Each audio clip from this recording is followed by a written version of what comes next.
A visit to the village of children. I went on a hiking trip by myself one weekend, strolling through the forest in a mountain barely known. It was silent and peaceful. My journey was accompanied by the sound of the wind and the chirping of birds. As I walked along a pathway, I saw a village in the distance. I could ask to buy some food and water, so I decided to go there. I stood before the village gate and read the name, Tulku. Whatever that meant, it somehow sounded magical to me. The second I walked past the village gate, I immediately saw a young girl, about 7 years old, running cheerfully toward me. "Welcome to Tulku," the girl said cheerfully as she handed me a stone cup filled with greenish water. "Oh, thank you, sweet girl," I replied politely. "What is this, green tea?" The little girl nodded, a bright smile on her face. It was impolite to refuse a welcome drink from the villagers, especially if I wanted to ask for food. I gulped it down.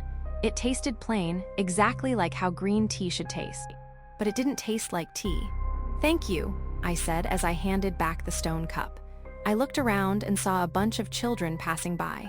They were doing activities that adults would normally do in a village. I saw a boy selling vegetables. I saw a girl buying groceries. I saw a group of children, boys and girls, working in the rice fields. Now, that was a weird scene.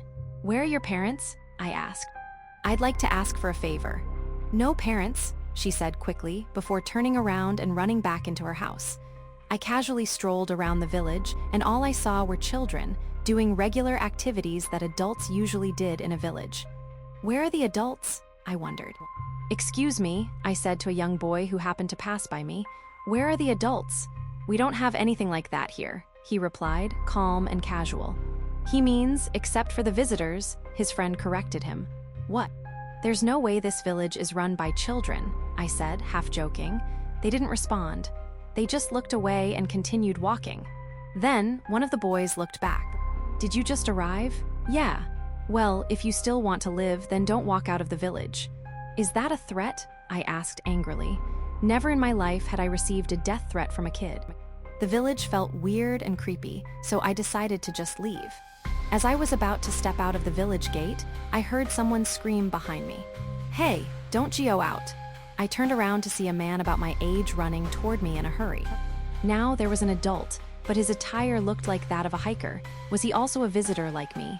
"Are you a hiker?" I asked him. "Yeah." "Let's get out of here. This place is weird." "No," he said in a panic. "We can't." "What do you mean we can't?" The moment I asked the question, a group of other hikers walked past us. They seemed angry. "Watch them," the hiker who stopped me earlier said. I warned them not to go out, but they insisted. Can't blame them, I thought. The second the group of hikers walked past the gate, they suddenly clutched their necks as if something was choking them. Slowly, they fell to the ground. Died. I was about to run to help them, but the hiker held me back. "This entire village is cursed," he whispered. "The entire population consists of witches practicing dark magic to keep themselves alive eternally." "The children?" I asked. "They're adults." I was stunned. "They extract the life essence of hikers who happen to be stranded here.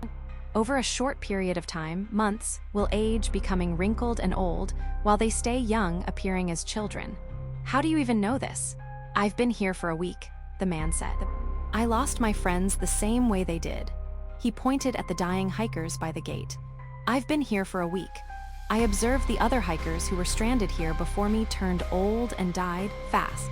I asked around, and eventually their leader gave me the answer. "Their leader, a kid?" I asked. "An adult in the form of a kid, so we have two options," the man continued. "Either we stay here, turn old, and die in 2 months, or we die instantly the second we step outside the village gate." "But what causes it? Why do we die the second we step outside the village gate? Those hikers there, they just died," I said. "They cast a spell on us the moment we entered the gate," the man explained.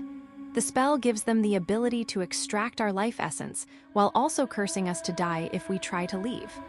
"No one cast any spell on me when I arrived," I insisted. His reply sent a chill down my spine. I should have remembered what my mother used to say when I was a kid: never accept anything from someone you just met. "Did someone give you a greenish drink when you arrived?"